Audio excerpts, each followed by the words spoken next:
This is the Morning After with Krys. I'm Krystal, and today I'm with Jillian from MH Interiors, and she actually designed our space, our set. I did. You did.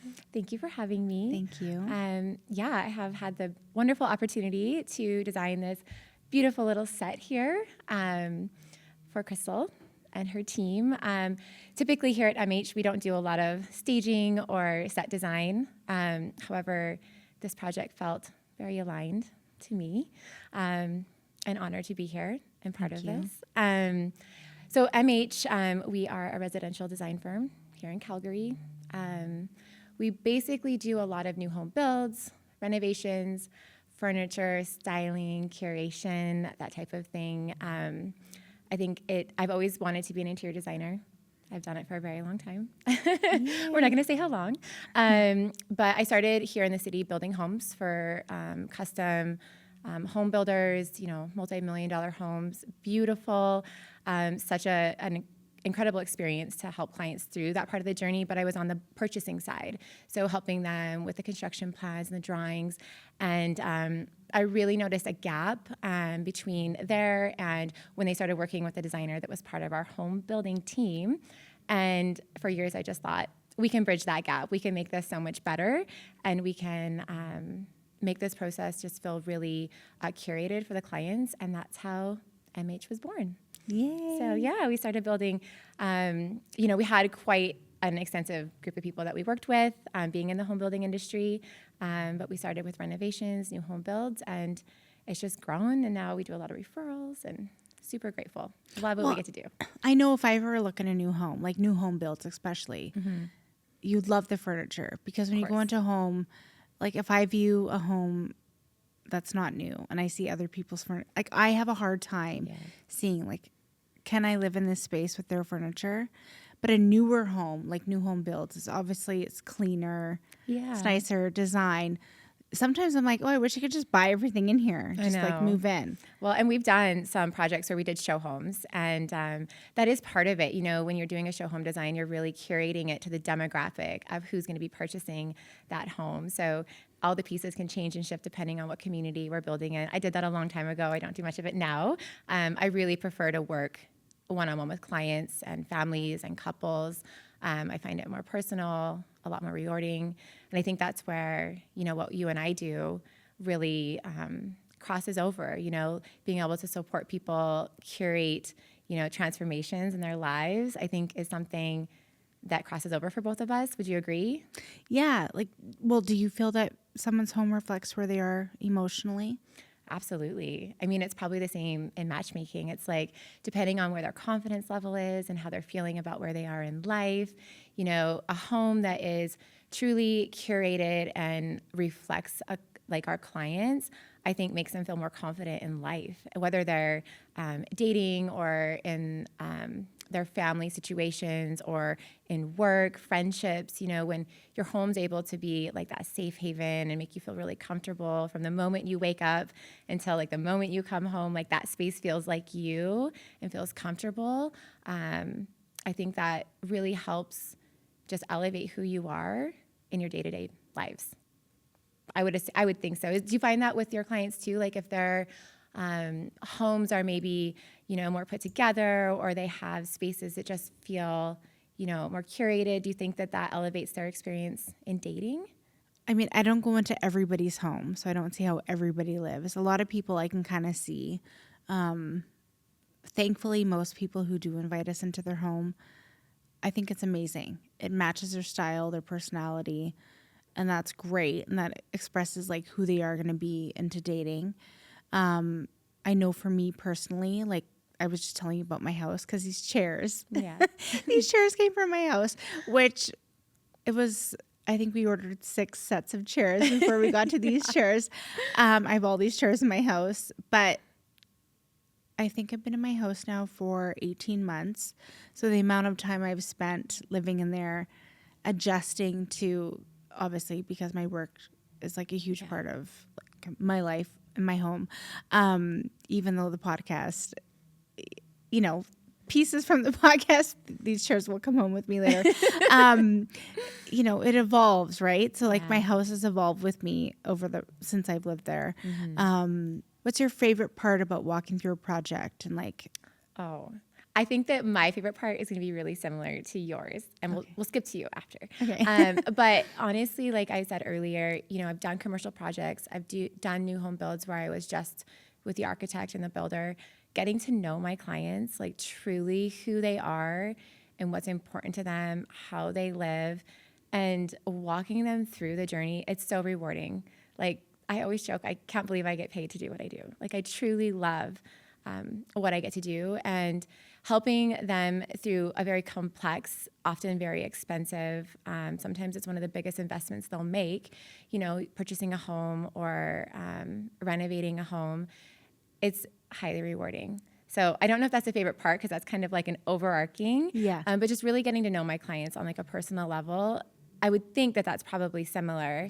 Yeah, I to love you. consultations, like the beginning part and people telling who they are. I'm like, I love that part the best. Yeah. Well, and there's all these little cues because often I have clients that say, oh, we don't know what we like. Or it's a couple and they're like, we are on so different pages as far as, you know, what we like in a home, and you'll never be able to pull it together. And it's picking up on those cues of what's important to him, what's important to her, and how can I curate it and make it kind of all work together. I think is really a fun part of the job. It's always challenging, but getting to know the clients and kind of navigate that is fun. Yeah, it is. I love it. It's the best part. What makes a home feel truly inviting when someone's welcoming you into their home? I think it comes back to your home just being a reflection of who you are. I know that might sound silly, but it's really choosing pieces in your spaces that are reflective of what you want your home to feel like. You know, some people want, well, let's talk about the set design. Like in here, we knew we were working the blue chairs. These chairs are super comfy. We love them. But they're large scale and they're blue. So like blue naturally feels a little bit cooler. But the whole goal of this was to make it feel like a very warm, cozy space. And so we did that with bringing in different wood tones and whatnot to make it feel more warm. So often I'll have clients that want their home to feel warm, but they have lots of grays and cooler tones in their home, and certainly achievable. But I think really hearing my clients on what's important to them and then executing that within the space is what makes it feel most inviting for clients. We live in a world right now where there's Instagram and Pinterest and House and all these endless, you know, beautiful mood boards to pull inspiration from. But it's the executing part that clients really struggle with. And that's where I can come in and say, okay, this is how we can pull this together and how it works specifically in your space.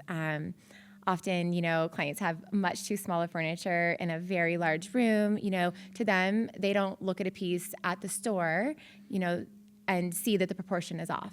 I can because I have a trained eye to be able to see that.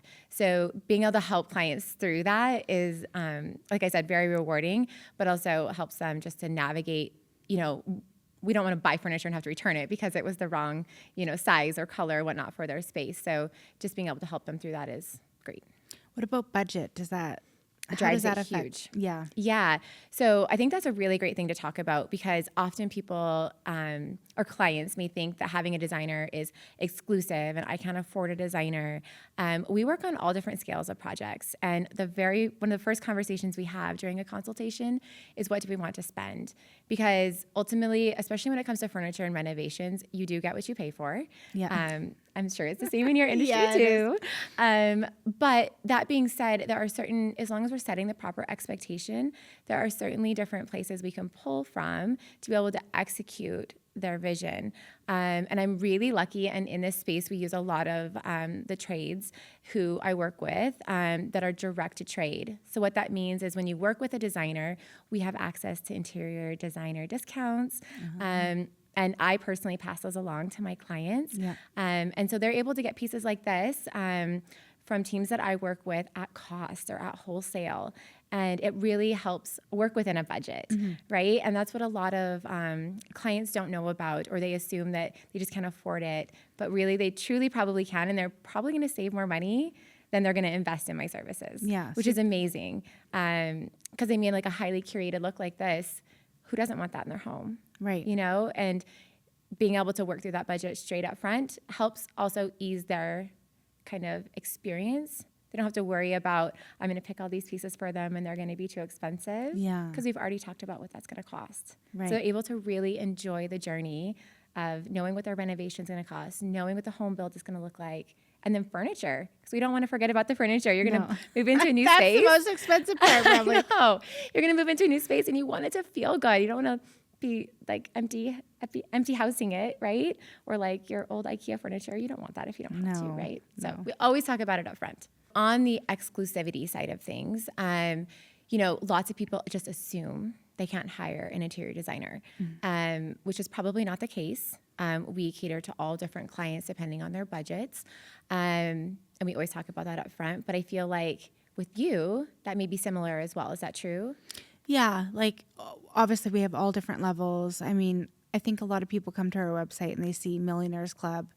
Yes, we have the Millionaires Club, but that's not the only membership level we have. We have other membership levels. Kind of like, I guess, if you were going to design a room, you could go room by room or you could do the whole house, right? Totally.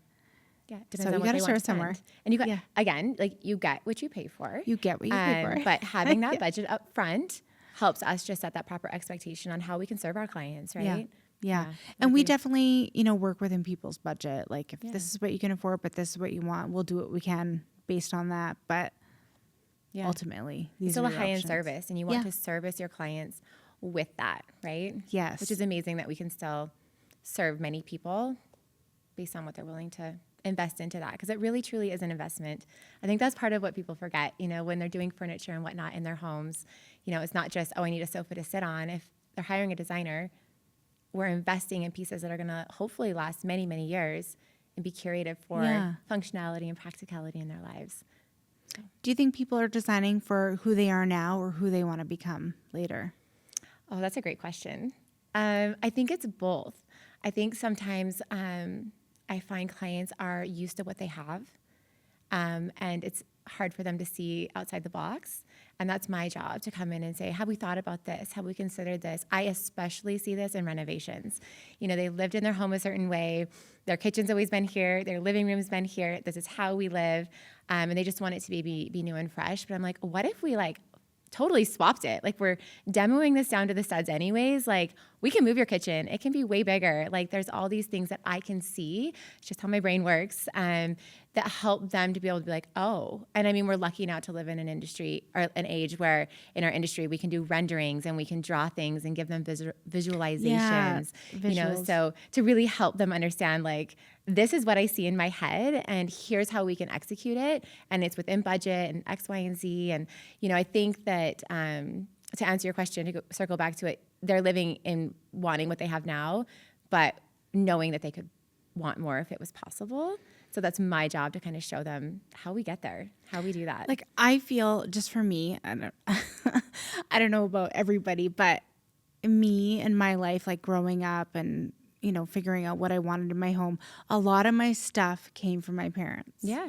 Very common. And it didn't, like, initially you can see it. Like, obviously that was a hand-me-down, or it's been loved well. Yes, it was loved well, or it doesn't suit who I am. Like, it obviously came from my mom, but over the years it just kept happening and happening and happening. And I felt like my style shifted to what my mom liked, because that's what I was going to get. Like, my mom had this very traditional type style. Oh yeah. And then I was like, no, I don't want this anymore. I started steering away from it. But I still have, I have my parents' dining room set in my house. I just repainted it. And I love that. it's hard to, do you deal with that a lot? Like, do people have to Yeah. And sometimes it works. Like, I just had a client where they did a lot of thrifting and it was amazing. Like, their style was, very curated and a bit mid-century modern and a little bit vintage, paired with these contemporary cool styling pieces. So it can work sometimes. Sometimes we go into spaces and they're like, we love these sofas, we're not getting rid of them. And what happens is we'll do a mood board with the sofas and say, or you could maybe consider, this option. Here's why we think this might work. We already know that works better. But I'm sure it's like this for you too, but it's like gently and kindly helping our clients recognize that, you know, if they're going to invest in our services, we're going to give them options and, you know, gently nudging them towards, you know, this is why this space is going to feel more cohesive if we choose these new sofas. You know, I think it's all about communication too. You probably find this as well, but just being articulate and kind and navigating through that process. Often those pieces just will go to the wayside because they obviously want it to be new and fresh and feel amazing. And sometimes we can work with existing pieces, absolutely, and we often do. But sometimes, you know, those mom's hand-me-downs just have to go. Yeah. And that's okay. But it's always the client's decision, and we always help them navigate through that. When you are being hired by a client, what's the first thing you notice about them? I think that we both probably inherently pick up on cues from our clients. I'm curious. Well, it's obviously what they want. Yeah. Because that's why they're here. They want something. And it's different for everybody. Yeah. But them describing what they want, style-wise, personality-wise, that's the first thing we notice. I love that. I think people are just looking for like happiness and joy, right? They are, but who will fit with them for that is the trick. Yeah. That's why you're good at what you do. Yes. And what interiors fit with their lifestyle. Yeah. Yeah. It's the same for both of us, right? Like in creating this happiness and joy in their lives, it's, you know, you're doing it through finding a perfect match for them and creating that partnership that people are inherently looking for. And I'm doing it through their homes and making sure their homes can feel livable and comfortable and joyful and that haven for them to come home to and truly feel like calm. You know, like our nervous system wants to relax when we get home, and we want, I think, calm environments breed like calm, you know, relationships and conversations. And I think that's where what we do really works together. And it's sort of beautiful being able to help, you know, our clients achieve that. Yes. Yeah. It's amazing. Thank you for coming on today. Thank you for having me. I appreciate it.